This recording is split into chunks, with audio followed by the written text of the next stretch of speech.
it all set up where I molded the first set of landing gear, but for some reason my camera didn't want to cooperate. So I finally got it figured out, had to reformat the hard drive and the camera. And on the other video I had everything all laid up and cut out already, the toe and the peel ply. So you're going to have to bear with me for a few minutes while I cut the pieces, and I'll explain the molding process on the landing gear. Anybody can do this. I learned this basically all off of YouTube. I want to thank Paul Taylor and Wendy Ertnowski for the videos that they posted. It's been very helpful. All the products that I use are available from Aerospace Composites, George Spar.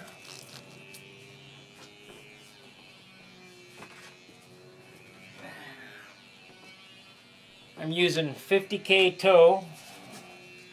It's 1/2 inch wide. Takes about 25 feet to do a landing gear.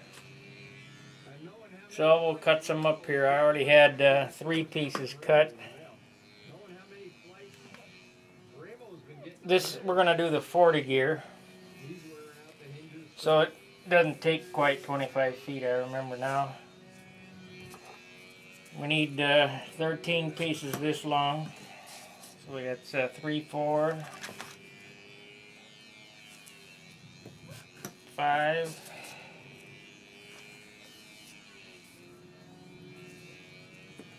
6,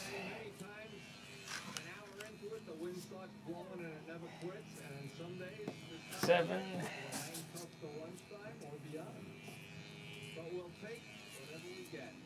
8,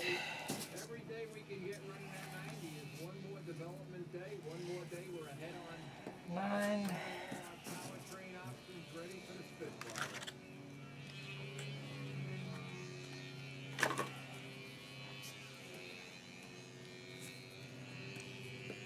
10,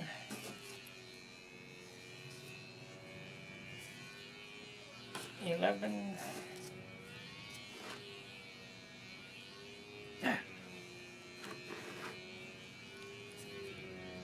12, and the last piece,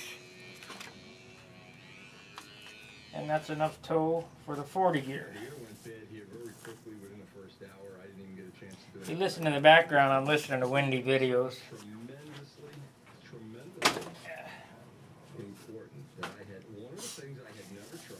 So now you saw that how long it takes to cut up those pieces, no big deal. Next comes the peel ply. This is a nylon cloth. It's made just for this. So I just cut a piece that's going to go over the mold when I get it laid up.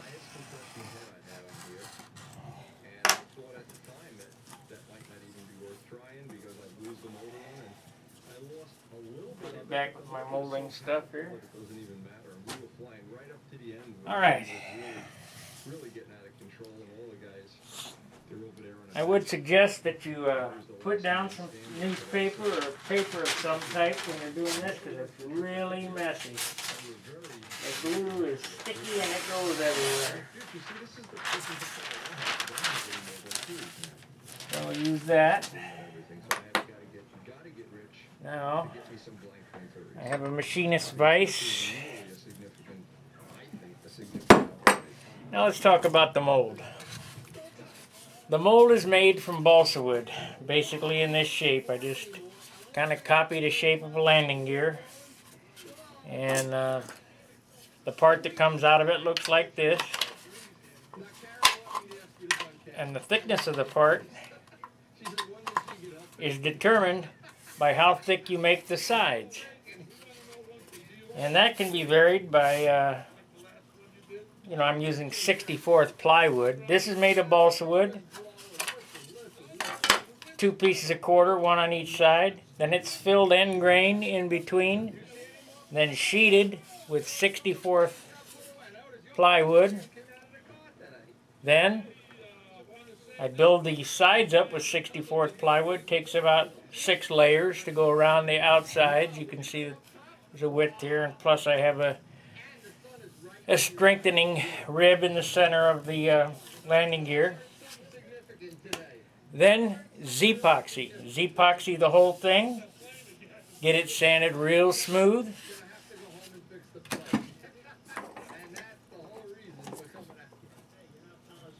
Then it gets 4 coats of the Part-All Paste Wax number 2. It's 100% Carnauba wax. It's available from ACP. Then comes the PVA. That's polyvinyl alcohol. Relatively cheap.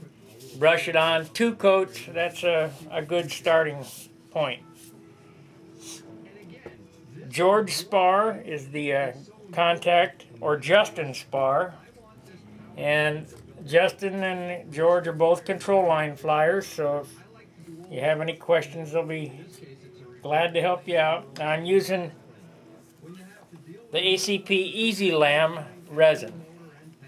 This resin is a 2-to-1 resin, so basically I took a cup and put a line on it. I'm going to use that for a measuring cup. Pour it up to the line, 1 part. You can see none of this stuff is really that difficult. It's just a matter of knowing how to do it. And there's the second part. Got the lid back on it so we don't have a big mess on the bench.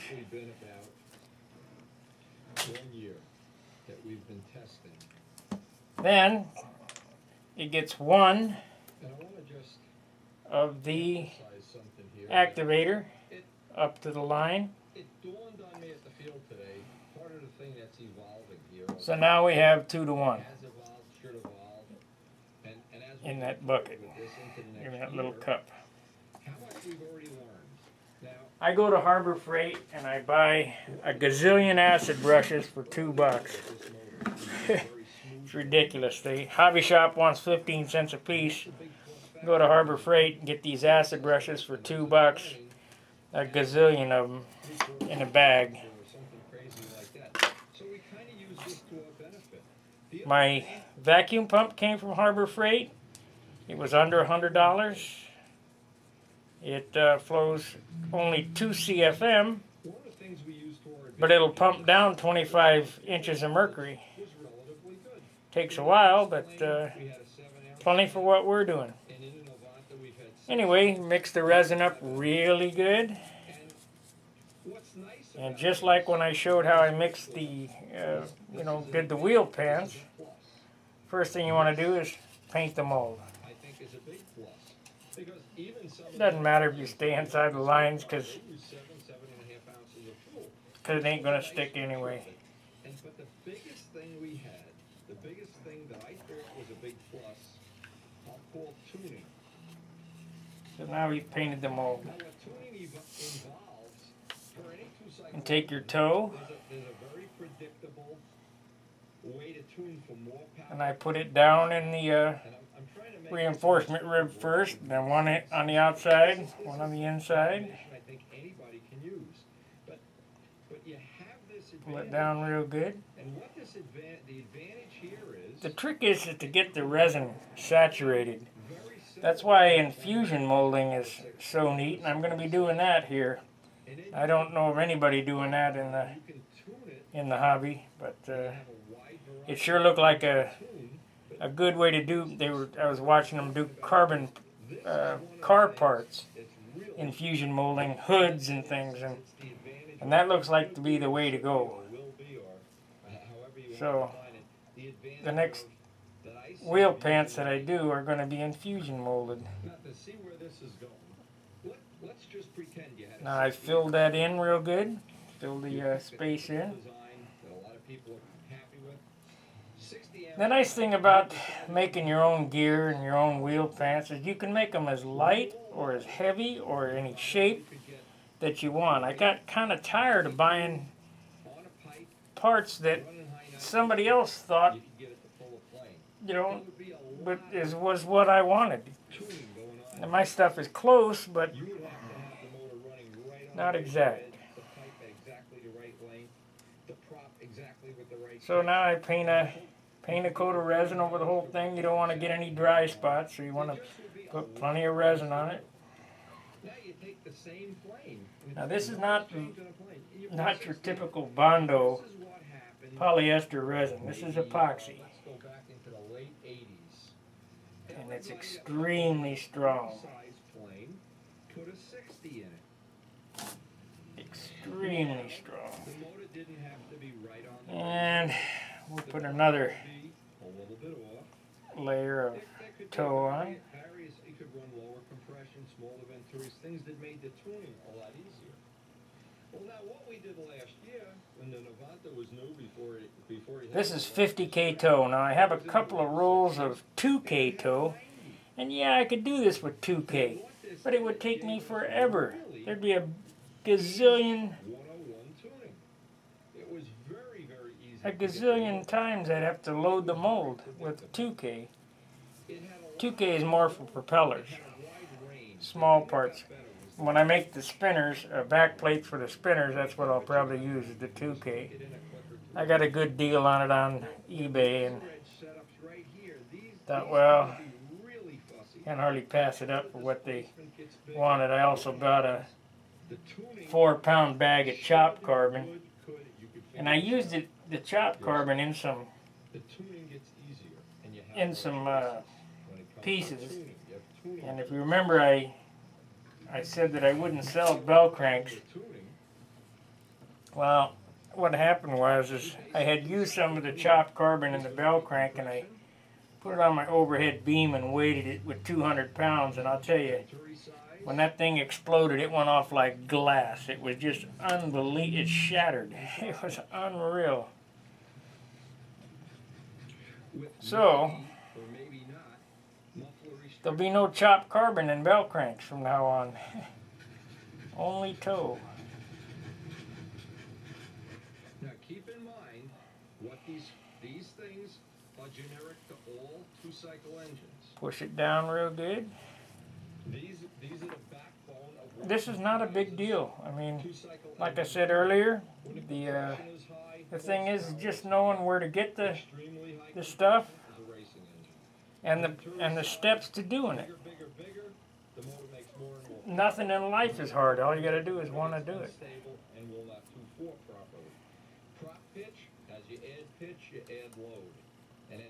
Load the resin in real good. I want to kind of float it on there because I want good saturation. These landing gear weigh about an ounce. Plenty acceptable. I could make them lighter. Matter of fact, I have one that's under an ounce. And it would be all right for an airplane that was in the low 50s, late 40s. But I wouldn't suggest for an 80-ounce airplane. Last two pieces of tow. Trying to get that all straightened out here. Getting the goofy hairs going crazy here. In some kind of harmony that I could just unbolt this or replicate it, put it into the new Spitfire. Well, I know anybody that's watching this is capable of doing this, so every plane, let's make the only problem is the expense of doing it. To make a chart. You can't this stuff. You can't just buy enough to do one landing gear.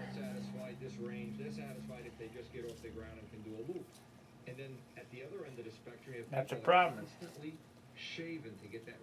So I'm hoping to recoup some of my funds on selling these.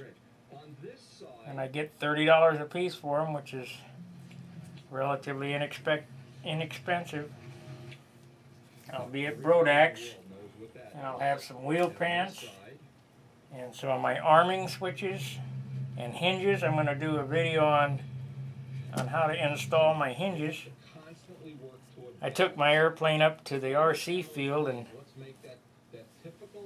the guy looked at it, one of the guys who flies third scale airplanes, he looked at it and goes, "Those are pocket hinges, that's amazing." I said, "Yeah, well, it's going to be underpowered. Overpowered, we're going to have a strong motor." Paint it all in.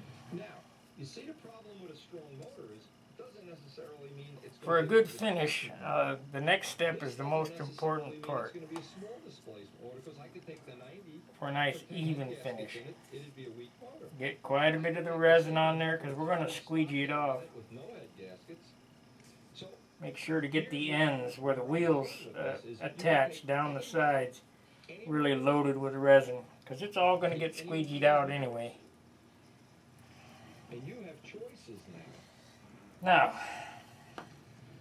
next thing is the peel ply. If a plane is underpowered, put the peel ply on it. If you look at it, you can see the fibers in it. You wouldn't want it to look like that when it's finished. So the best thing I found is a 30-second piece of plywood as a squeegee, because it's got some resistance to it. Squeegee it down. You look, it's kind of got a slick finish. Make sure you go around the corners and on the ends. And up to the point, more pitch in the plow. Up to the point that you've overloaded the motor. All very predictable things. Having a muffler with less restriction, and sometimes you can just take the rubber end off it and get... I'm hoping that the camera works this time, because I did this once already today, and I kind of hate to lose a second one. Just to see if it gets better. If it does, open it up 10,000. But it's a learning curve. It's easier for me to make landing gear than it is for me to run and edit video. The purpose is to take the weak motor and bring it in line where you're going to be happy with the power output. The only problem with all this is on the other side of these will be available at Stunt Hangar Hobby the whole year. We have a motor after the Nationals. bigger than it needs to be, so we're always looking to detune. We're looking to make more restriction. Because like I said, I'm hoping to sell some of these at the Nationals and at Brodax so I can fund my trip. Because I just don't have the funds like I used to anymore. Whether it's a pipe or a muffler, it's just restricting the exhaust. Okay, it's all been run down. And when that comes out of the mold, in about 6 hours, we'll go ahead and cut the flashing off and run it on the belt sander. This is a 60 landing gear that I had set up. I'm going to be doing a smaller set of wheel pants. The first thing you have to do is you have to make the plug out of wood or whatever and finish it. Then this is going to get waxed and then pushed down into some clay. And then we're going to build a resin mold just like I did on these here. Only on the next ones I'm going to use a keyed system. So I'm going to try to do them in more one-piece than two-piece, even though the seams on these came out really good. I mean, I can't complain about them. I'm pretty happy with them. The bell cranks, I need some more silicone rubber for the bell crank mold. I made a mistake and mixed the rubber wrong. It's a 10-to-1 mix, and I must have got the ratio wrong or didn't get it stirred right, because the bottom half of the mold is hard, top half of the mold is soft. And I molded, I don't know, 5 bell cranks out of this, so it was a good experiment. But we'll get some more rubber, and I'll be a little more tentative on mixing the the chemicals and get a better mold. And I have the 2K toe to work with.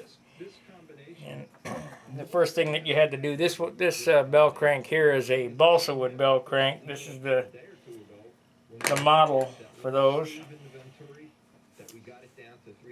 Anyway, that's basically how you lay up a landing gear. There's not a whole lot to it. As I said, anybody can do it. It's just a matter of getting all the material. And it costs a little more than $30, but and your time. But anybody can do it, and I'll be happy to tell anybody how to do it or whatever. Doesn't want to buy my gear, it doesn't matter.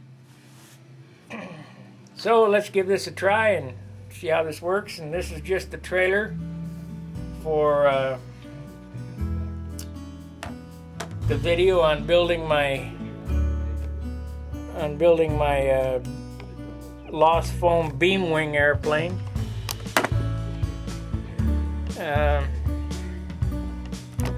We'll get to that, and I'll show how I'm going to do that. And that'll be a real interesting project. At least with this camera, I got enough hard drive space that I could make a video 22 hours long. Boy, wouldn't that be something. Watching this stuff for 22 hours. As Ty Martucci said, as long as it's not paint drying, well, we're not going to watch epoxy dry or paint dry. So we'll see you on the next video. Let's see if I can edit this thing and get it posted up.